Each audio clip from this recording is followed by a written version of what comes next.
So I'm going to go ahead and let the panelists introduce themselves, and then we'll dive right in. I'll make sure to leave some time at the end for audience questions, because I do want to make this as interactive as possible. So get started.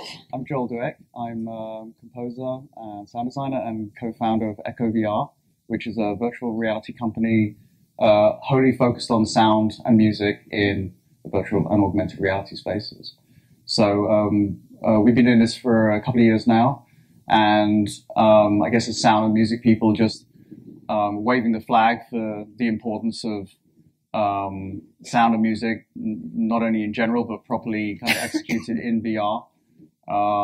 It's about, for the majority of projects, it's about 50% of the available experience that you can have, and arguably a lot more than that in terms of the emotion that it brings to VR projects. So it's kind of important, and at the same time, it gets overlooked a lot. And I think sound and music people, just have to get used to the fact that that's the way our brains are wired. That music and sound is always something that is received kind of subliminally, and that's the way it should be. So we try to kind of make it conscious in the process while we're discussing and planning and conceiving projects with virtual reality producers, and then figuring out the best strategies to get that done. So we cover both location recording in 360 and have developed some workflows that kind of help with that, into post-production and working both in linear cinematic type VR projects and gamic, room scale, all of that, and also volumetric, which I'll talk about in a little bit. So that's me. Cool. An act to follow. I'm Linda. I am currently the CEO of a seed stage startup, so it's very early days, but I did raise some money, so that's great. It is in the AR space. That comes on the heels of being in technology for a long time as a strategic consultant, so I help companies understand new technologies that are emerging and how it will then impact on their business and look to the future to how they can stay competitive. So that's what I've been doing for a very long time. I've been talking about VR. I don't even want to admit the year when I applied to grad school. I've been thinking and talking about it for a very long time, and thrilled that it's finally starting to reach stages of commercialization, which we've been waiting for forever.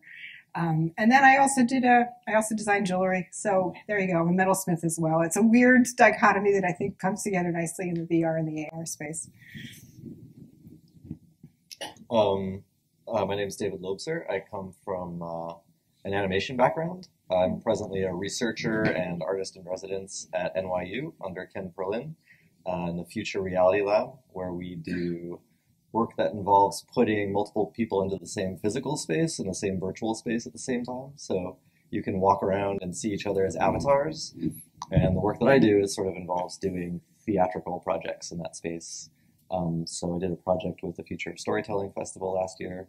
And I also have a production company called Object Normal, where we do more typical, sort of straight ahead VR projects for clients. Hi, I'm Victoria Pike. My background is also in theater. I trained as an actor and a director. I moved into immersive theater, and right as I started to do that, virtual reality began to rise. And I saw this incredible space where I was like, finally, I got to make something that's completely new. So my work, also like David, is trying to get people into the same virtual space and physical space. I just graduated from the new school where my thesis was getting people from a live performance into a digital theatrical performance and back into the theater again. So I'm looking to make those spaces where we can do mass adoption of virtual reality.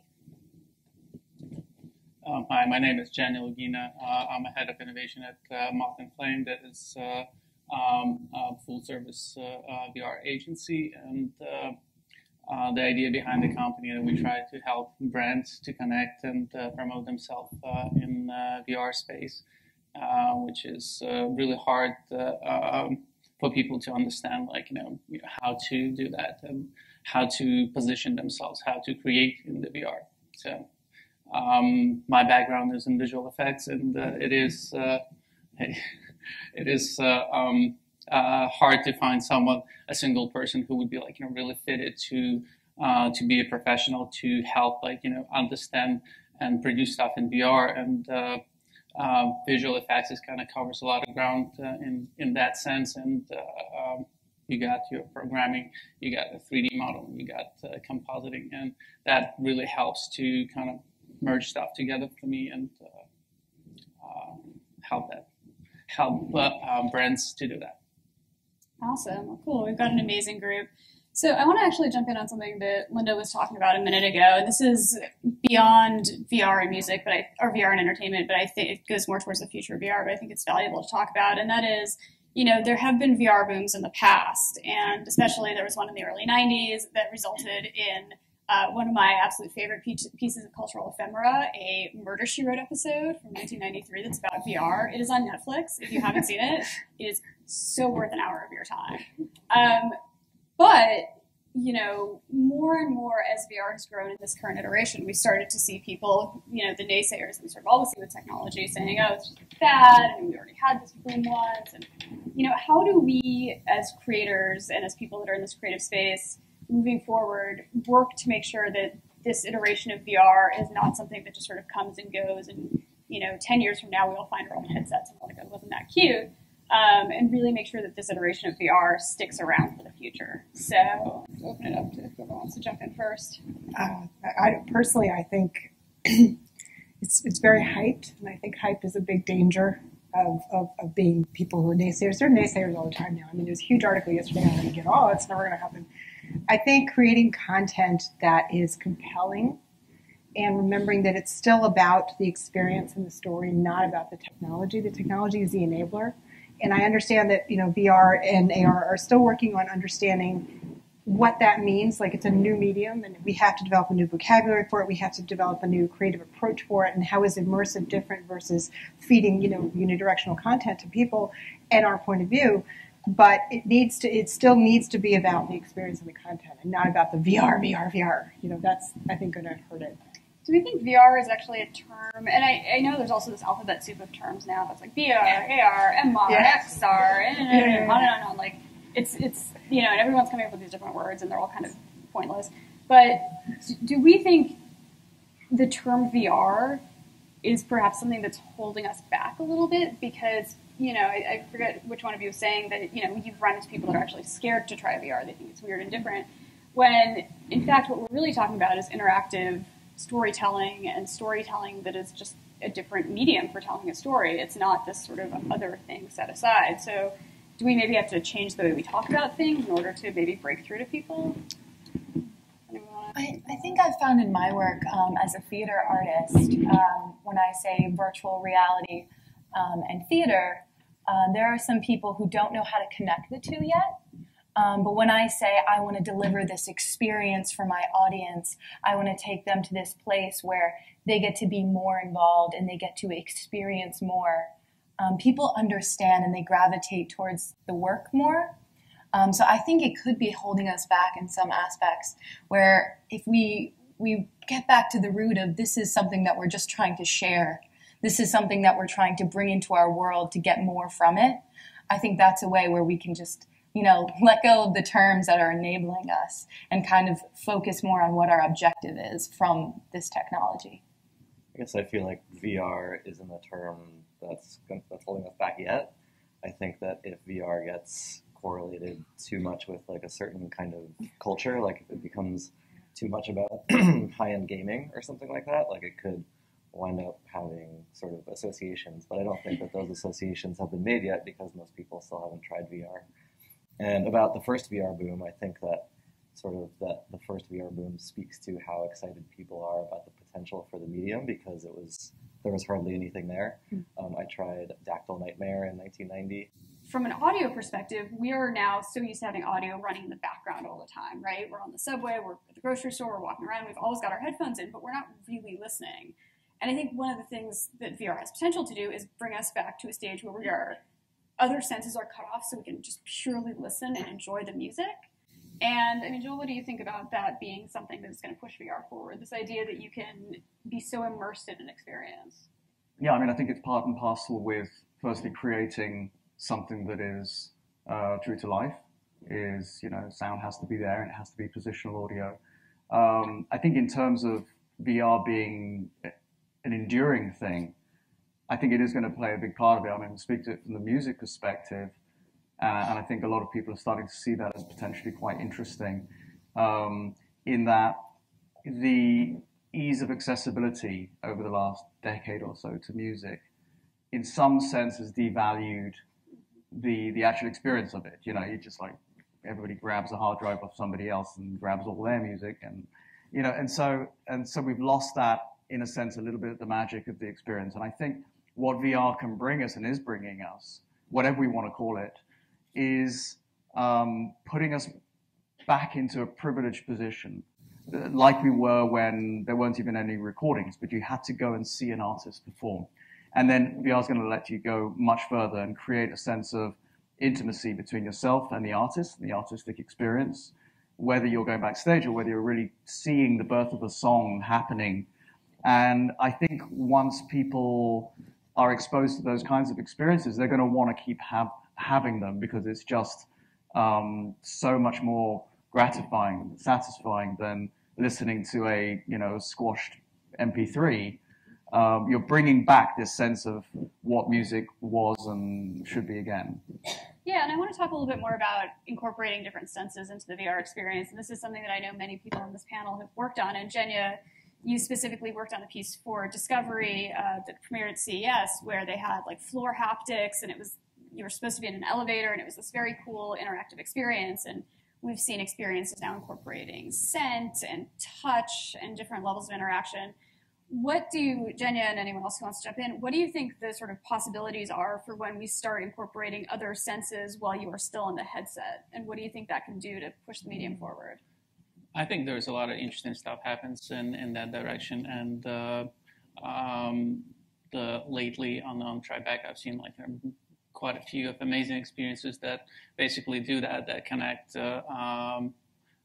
virtual reality and the physical reality, and add all kind of senses and feelings and heat and smell, and it's really incredible. And I feel the level of immersion is like, you know, we're all kind of hunting anybody who's working in VR. Is everybody wants to, like, you know, just increase. We're like, you know, drunk on that. Like, you know, we want that immersion. We want you to be there. We want you to experience being in there.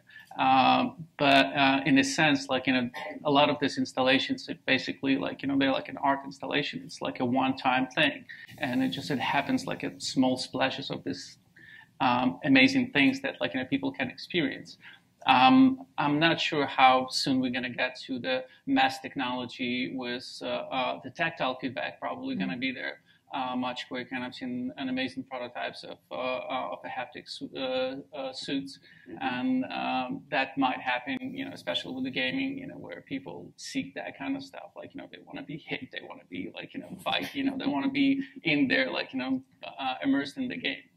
But at the same time, I feel that there is something else that happens within the VR right now, and that's we're seeking the social interactions. And Joel, you were talking about, like, you know, the being, like, you know, isolated and being tete-a-tete, one-on-one, like, you know, with the experience, and really being able to be there. And I think the interesting thing that we did for Discovery was the social experience, where 3 people together could go into the experience, and they can choose, they can talk about, like, you know, make decisions where to go and what to experience. And it was really incredible. We had a huge flow of people, like, you know, coming through the booth, and how people reacted to what kind of social interactions that were happening within the VR. And it was just really incredible how much people seek that kind of interactions. And I think that's something that, you know, that's another interesting thing that is happening, is the social interactions within the VR. Yeah, and David, I know you've done Flock, which is incredible. If people didn't get a chance to see Flock at Future Storytelling, it's so worth checking out. And I mean, yeah, that was a very social experience. Can you talk a little bit about Flock and what you did with that? Thanks for the compliments. Yeah, I think, so, I mean, yeah, like, working on Flock sort of showed me how important other things besides just the headset are important. We did a thing where we strapped wings on people, so everybody was flapping around in space, and we didn't force people to flap around, but they just like once the wings are on, it's like they sort of couldn't help but act like birds, and I think that there's like and eating bugs, right? Right. So yeah, I guess one thing that's really interesting to me about VR is the idea that you can use it to sort of get people to move around a space in a certain way and interact with each other in a certain way using their bodies, which I think is pretty unique for technology. It's like not the kind of thing that you think about with screens generally, where it's like you're just sitting and looking. You can really engage people's bodies and affect their behavior. So let's talk about the big issue that I think is on everyone's mind, which is, I mean, Jenya, you pointed this out, and David, you sort of mentioned this a little bit too, that so many of these experiences are one-offs, they're art pieces, they are at festivals, they're at Tribeca. They're not replicable and they're not available to the masses yet. And a lot of that has to do with the cost. Getting a Rift with a gaming computer will set you back, a couple of $1,000s, as will a Vive. There was that announcement at Google I/O last week, but who knows how long it's going to take for that headset to come out and how much that'll cost. So we're still in this place where a lot of VR is kind of a one-off, and then you have everything in 360 video, which is obviously less immersive, but much more accessible to the masses. So how do we start bridging the gap between all these brilliant pieces that are essentially one-offs, and how do we just get people in headsets, and how are we really pushing forward to make sure that more and more people are using VR and understanding VR? Because the thing that I keep running up against is, I run into people all the time that are just like, oh, VR, I've never done that. And then if you haven't done it, it's very hard to understand it. And on the flip side, though, if you give someone their first VR experience, I gave a 6-year-old girl her first VR experience yesterday, and it was so cool. This kid loved it. I think her mom is either very angry at me or very happy with me. I couldn't tell, because this kid wanted to play with a Google Cardboard for 2 hours. And I think her mom at first was like, what are you doing to my child? And then she was like, oh my gosh, she's sitting quietly. I'm going to go in the other room. She's like, yes, this is the new iPad. I love it. It's like, new babysitter, Google Cardboard. And, but how do we move that forward to the point where we have enough people familiar at least with the basics of the technology that it becomes less sort of scary and different? So I'll let whoever wants to. I love what the New York Times did, and I love that they have a daily snippet of content. I don't know how effective it is, candidly, but the fact that they're trying to, they did the cardboard thing, and I know cardboard's not great, but it's something. And the fact that, I'm sorry, I'm getting feedback, that they're doing these daily snippets, and I think it's really compelling, and to have news that you can experience. So you can walk through a refugee camp, you can fly in a helicopter over a city that's protesting. I think that one was very cool. So that is a little tiny bit of way to get people involved, to show them something that they want to see. It's not something so out of their ordinary that they're not going to understand it. Okay. Anyone else? Yeah, I was going to say, I think I don't even know if it's an obstacle really, but it's just something that keeps coming up, and I think more and more, which is I'm not quite sure we know what virtual reality is for, and we're kind of like hedging around. I think people, those of us that work in it, have the sense that it's important. It really is. There's something there, but we don't know yet in what way. And it's, we thought it's going to be entertainment, and we thought it's going to be training, and we thought it's going to be gaming, and it is all of those things, but it's not stopping there. We're starting to see some pretty interesting things happening even in the health space. We've worked on a couple of apps there. We brought one to South by Southwest. It's a stroke rehabilitation app. While I was doing the research, putting that together, I heard about, you guys have probably heard about this piece of research that's been going on with paraplegics, where they were using VR to gain control of these exoskeleton robotic prostheses, and it was successful. So they were able to start moving their limbs, and then they noticed after a few weeks in the downtime that these patients started wiggling their toes, and then moving their feet, and now moving their legs, and now they're no longer classified as paraplegics. So we're talking about a level of neuroplasticity that goes beyond anything we've really imagined. And so just because it's happening to them doesn't mean it's not happening to us as well, to any of us that are in VR. Something is happening to our brains, and something's happening to our sense of self and our sense of the environment around us. And we're not quite sure what that's going to lead to, what it's going to be. But that's why I kind of reserve judgment. And I think it's here to stay, even if I just have to like stand up and keep waving that flag by myself, because I think we all feel, there's something going on here. And as we start to see it insert itself into various aspects of our lives, so people will be going to hospitals and having, even if it's a calming experience or a post-surgery experience in VR, you'll start to see them more around. I think it's going to work its way into the very fabric of our lives in the same way that a touchscreen has. I think it's going to be the future of the human-machine interface. So I think there's a lot of promise there. It's amazing what's done for Alzheimer's and dementia too. It's astounding, really. The impact.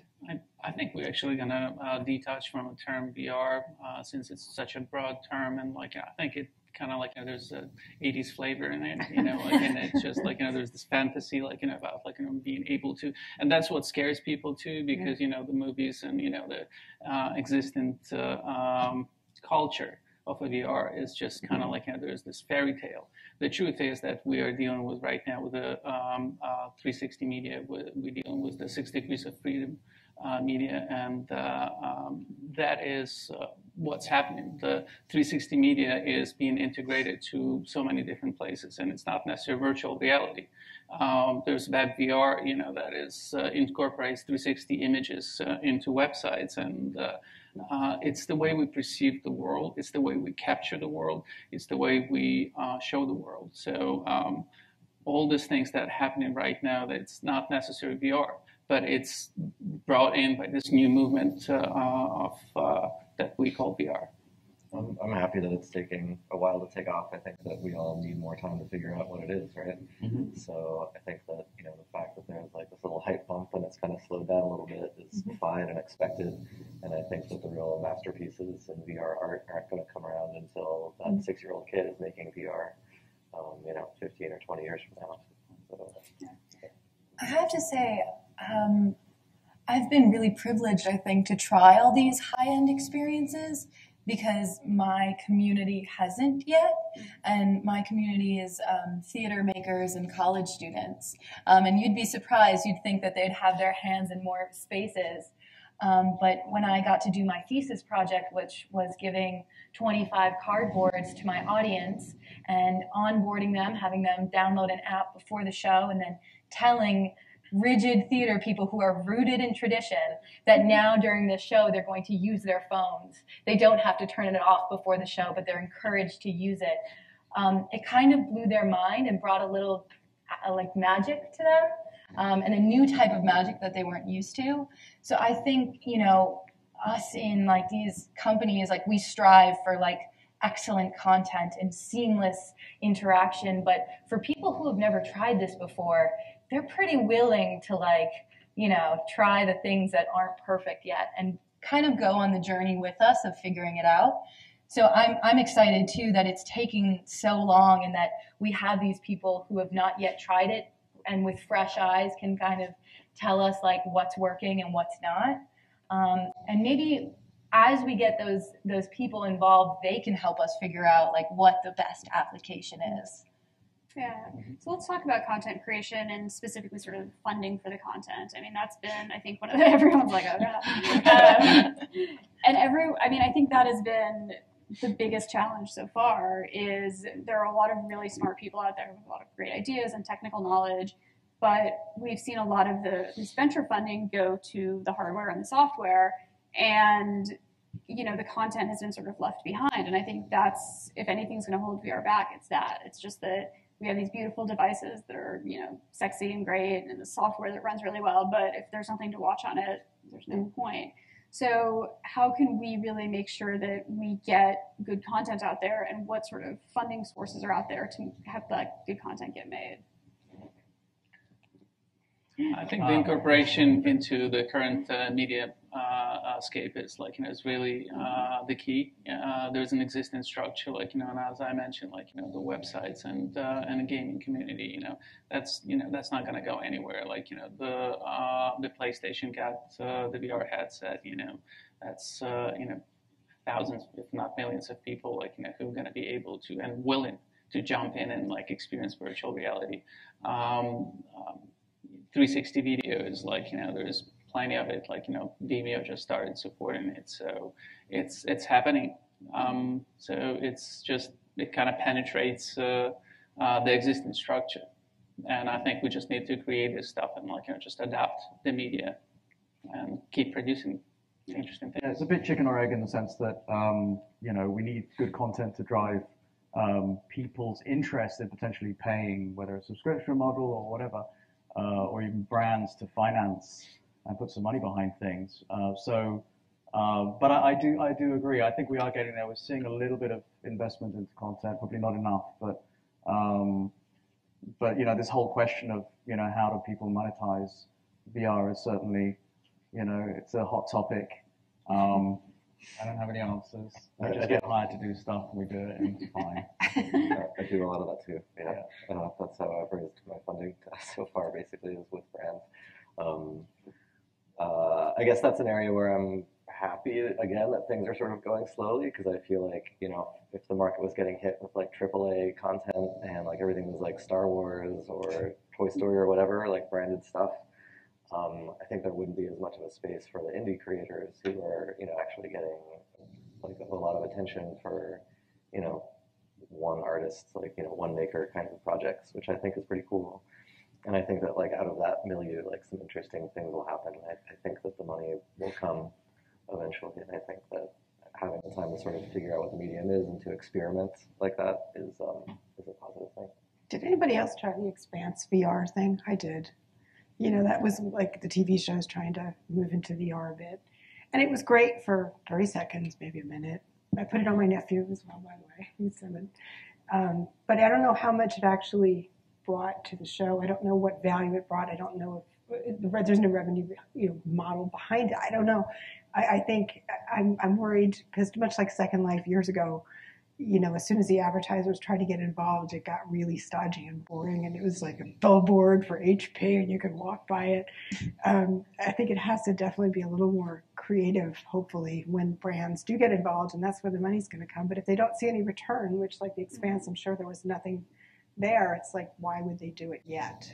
Yeah, I mean, right now people are making stuff for love for it. And you can it's cool. You can kind of buy that. Advertising agencies can come in and buy some of that at some point. But I think right now it's to forge the new territory and to really do interesting things, it has to come from genuine passion.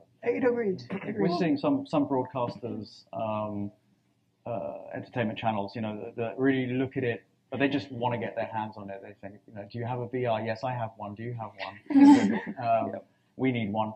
And so they're looking at it as something really to drive ratings, to drive content, to drive people towards their content on television, which I think is an acceptable way in. And they're not really thinking about it as its own thing yet. But I think it's got some value there because they're willing to put some dollars into it, and it serves a purpose if it gets people viewing their shows, and they come up with some kind of cool ancillary things. So we're seeing quite a lot of that. Yeah, I mean, I think one of the challenges is that, and this has been written about before, that VR is a different storytelling medium from traditional television or film or the storytelling mediums that we're used to. And that can be an issue, especially if you're working with someone that has a really long film or television background or sort of still constrained by those two mediums.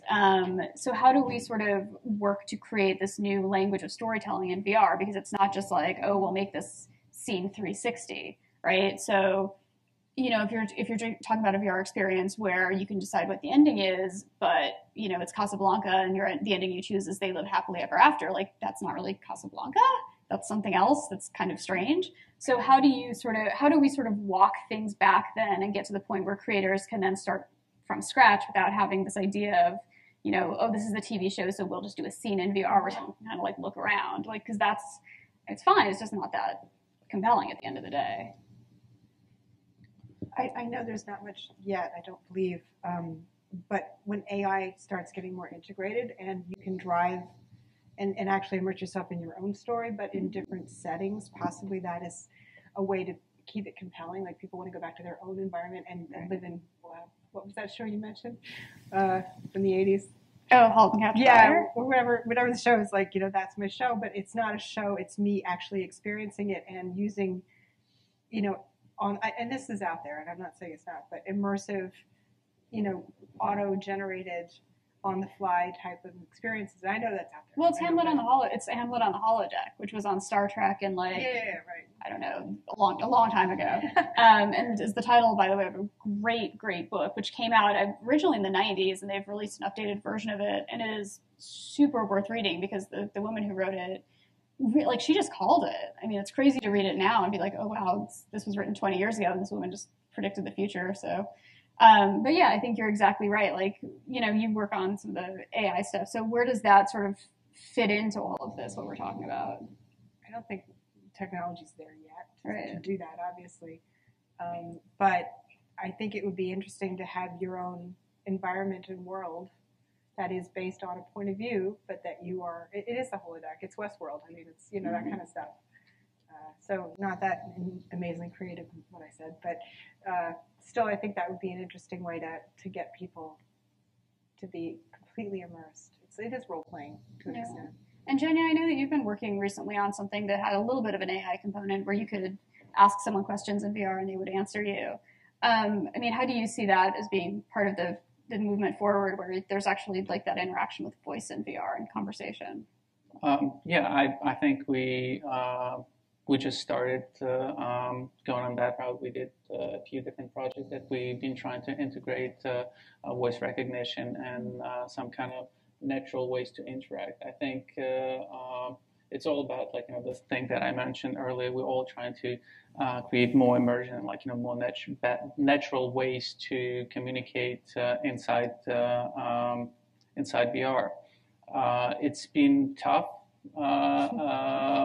Even the voice recognition, is tough. There is luckily plenty of different products out there. There are a lot of big, great companies who are doing a lot of AI that is open to the people, so we can integrate through the API different features. And for now, we're only integrating just the voice recognition, but it's definitely a future. Natural ways to communicate, natural ways to communicate inside of the VR while you fully immerse. It's a great way to do it. I'm not sure if we there yet. I think even with the voice recognition by itself, it's been really tough. But we worked with IBM and the Watson team, and they're doing really incredible things. There's recognition of tone. That's where the AI really steps in, is to be able to recognize, am I serious? Am I joking? What is that like? What is the tone of what I'm saying? Not necessarily what I'm saying, but even that. It's cloud computing, and through the cloud computing, we're going to be able to have access to all these great features, and it's happening. Awesome. Definitely happening. So I'll do the final question for everyone, and then I'll leave about 10 minutes for audience questions. And this final question is just completely stolen from my friend Kent Bai, whose podcast Voices of VR is absolutely one of the most indispensable resources in the VR community. If you are interested, he's got 200 episodes out, and I think he's got 200 more in the can that he's starting to release, and he's got a book coming out pretty soon. So Voices of VR, great. Definitely worth checking out. And the final question he asks everyone is, what is the ultimate potential of VR? So I think that's a great way to end a panel, and then we'll open it up to your questions. For me, I've started thinking, based on what we were talking about before, that it's an evolutionary trigger, that it is, it's come about, and it's obliging us to evolve our consciousness in some form. So I see it as a wholly positive thing, and I think that's kind of the nirvana of what's really happening. It's not what's going to happen, it's what's already happening. You've seen some of this empathy machine type stuff. It really, really can change people's lives in very real ways, and I think that's what's going on.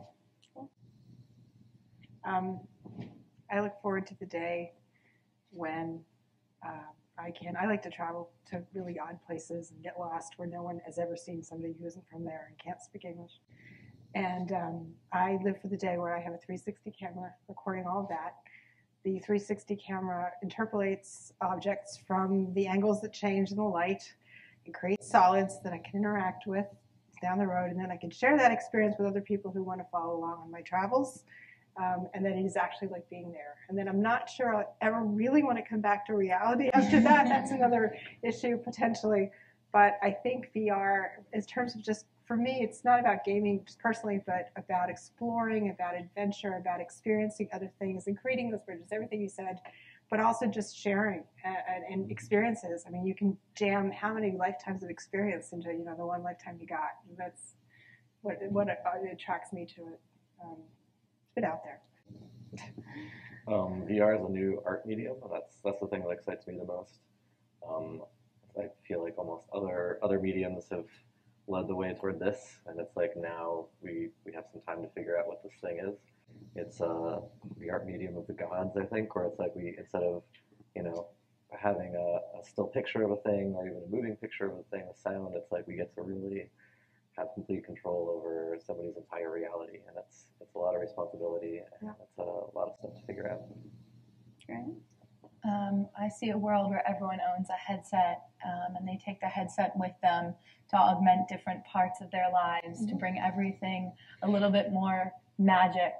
I see a large theater where everyone has a headset and they're all standing together experiencing one show. I think we barely scratching the surface as of right now, and the true potential is yet to be discovered. And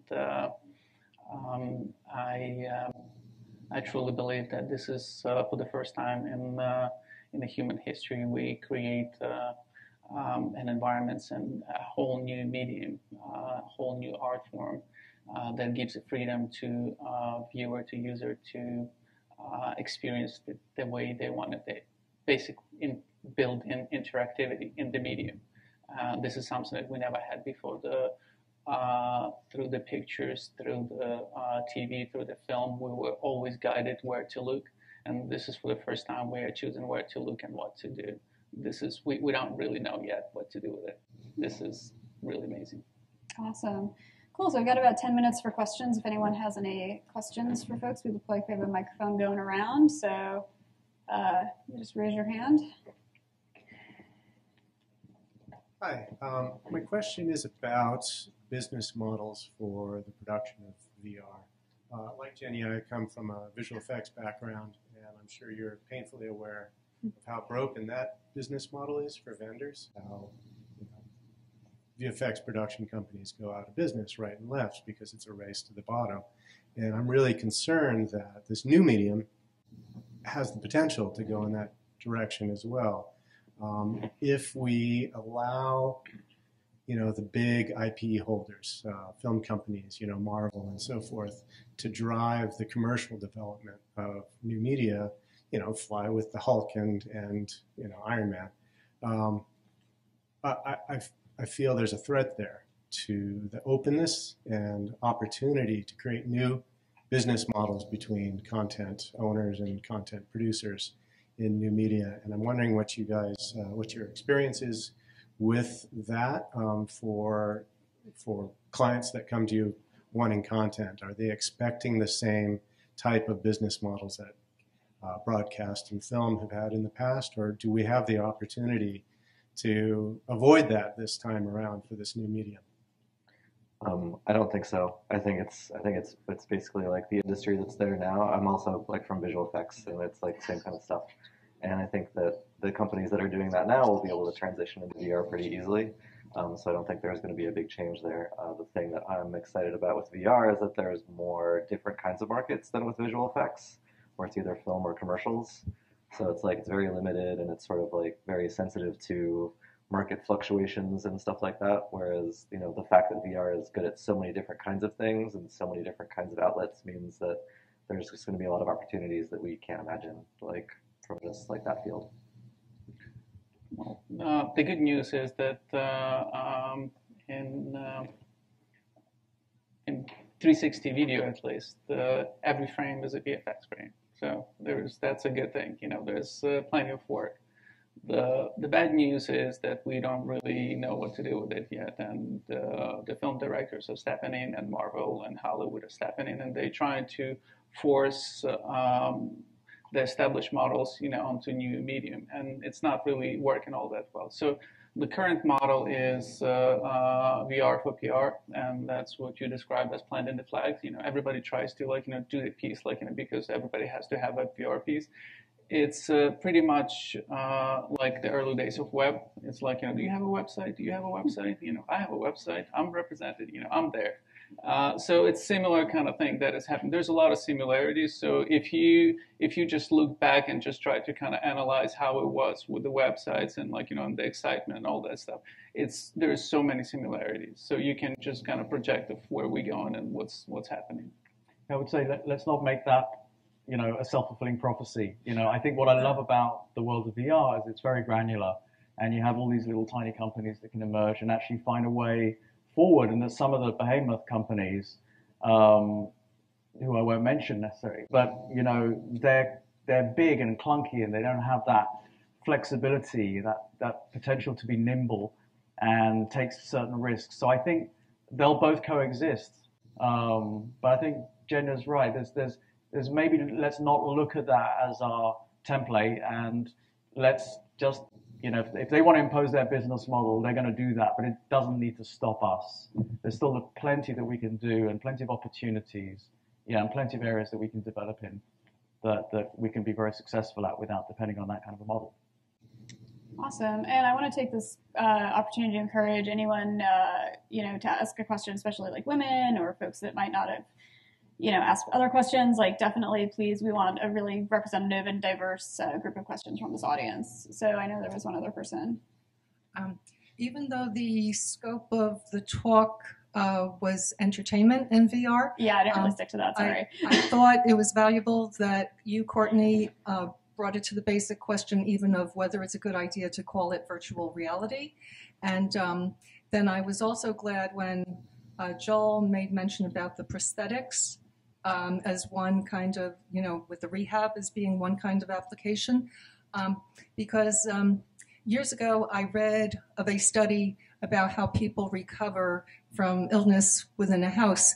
And what was noticed is that in the small, modest house or apartment, people would recover sooner because they were in closer contact with other members of the family, and it was sort of motivating for them to get back into the swing of things, whereas in a larger house, they might be on an upper floor and more remote. So applying that idea to being in a hospital, where for patients to recover, perhaps if they have the access to the VR kinds of content, it could give them an incentive to recover faster from whatever their illness is. Yeah, that's interesting. I mean, one thing we didn't really get to touch on, and this is a whole other panel in and of itself, is the idea of creating intimacy in VR, because the medium allows for people to have really one-on-one conversations with other folks and to feel like they are truly being spoken to. And so many people now, especially older people, are very isolated. They live very isolated lives. How can VR help this population, whether they're recovering from surgery or they have Alzheimer's or they're just sort of alone, how can VR help create a sense of intimacy for those people? Yeah, I mean, I think it's going to be a combination of, what you're talking about, which is just being able to get into a VR experience if you're in a hospital bed can really take you away from, could be the tragedy that you're going through. We worked on a project that's currently in use in some hospitals in Southern California. It's called Pain Reliever, and it actually mitigates pain by up to 25%. So it's as effective as some opioid analgesics. So, but I think what's really interesting, and we mentioned it a little bit before, and you bring this up, is the social aspect. And I think it's the single most exciting thing that I've encountered since I first encountered VR. And so if I imagine myself in a hospital bed, and there's a dynamic there of patient, doctor, family, and you maintain that kind of dynamic. It's not necessarily a healthy dynamic, but to be able to go into VR and be with my friends and family in a paradisical kind of place and just interact in a much more kind of neutral dynamic, I think can be really, really helpful from the health and the speed of recovery perspective, and just generally a much better way to endure the thing you have to endure. So I don't think people have actually looked at that very much yet, but social and VR, social is the missing link. Everyone was complaining that VR was isolating. Not anymore. And the brief experiences I've had, for example, at Allspace VR, they've been mind-blowing. So I think that there's an area there that you're mentioning that I think it has great potential. Well, everybody said the same thing about just digital being isolating, and I think exactly the opposite is proven to be true. I mean, like on Facebook's success just alone, it isn't necessarily people you sit and chat with, but you have friends in this virtual world that you might never have met. And this is just another extension of that, which is, a much better extension, I think, to have friends with you all the time if you want to be. I mean, it's very, very real to life. I mean, I had my first social VR experience, and I can tell you, I had all the social anxiety that I would have in a real situation, because they were real people. And I kind of walked into this space, and there were lots of avatars bobbing around, and I said, "Are all these people real?" And they all turned around to me like, "Yeah, still get used to it." It's very, very weird. But these are great tools to feel your way into social situations that might be difficult, and so a lot of people talking about this as a form of kind of interoceptive exposure, or there's a project being done in the European Union of helping soldiers that are going to go in dealing with refugee crises to get exposure to the kinds of situations that might occur and how to deal with them, so that when they're in there, they don't overreact or they don't take the wrong action. Similar kind of ideas with police. So I think that's just some fascinating things. One of my goals with VR is to create experiences so that when I'm old and the world is collapsing from various ecological disasters, I have plenty of good VR content to I'll be there with you. Perfect. That we already started. We got our next experience that we developed is called Fall in Love. So it's based on what is it, New York Times, I think, the 36 questions. And it's conversations with actors, basically back and forth answering the questions. And the idea is that as you're going to be able to ask 36 questions, you can fall in love with this person, and the person being someone who was filmed in the studio answering these questions. I was quite amazed the level of intimacy that I felt, like, just talking to a person. That's one of the things, that's the project we used Watson on, and when I'm naturally asking the question and someone looking into my eyes and answers my question, the connection right there is just really mind-blowing. You are there with that person. There's no question. And it's just like nothing else that I experienced beside the real life. I've found that same thing when I direct scenes from theater in 360. If I tell an actor just to give a glance at the camera, which is the eyes of the audience, the impact of the story just takes the audience so much further, because they feel like they're really included in the story in a way where the stage and the audience gives you that automatic separation from the story. And we as directors dare you not to join our story, whereas in VR we tell you, please come and join us. And it's those simple little moments of intimacy, that being right in someone's face, being connected to their eyes directly, that VR can deliver. Yeah, I think that's a really wonderful place to end it. We've only got a few more seconds left. So thank you all so much for coming. I think Drew from Lit is up next, and he's great. So excited to hear what he has to say. And enjoy the rest of your day. Thank you so much to the panelists, and thank you guys.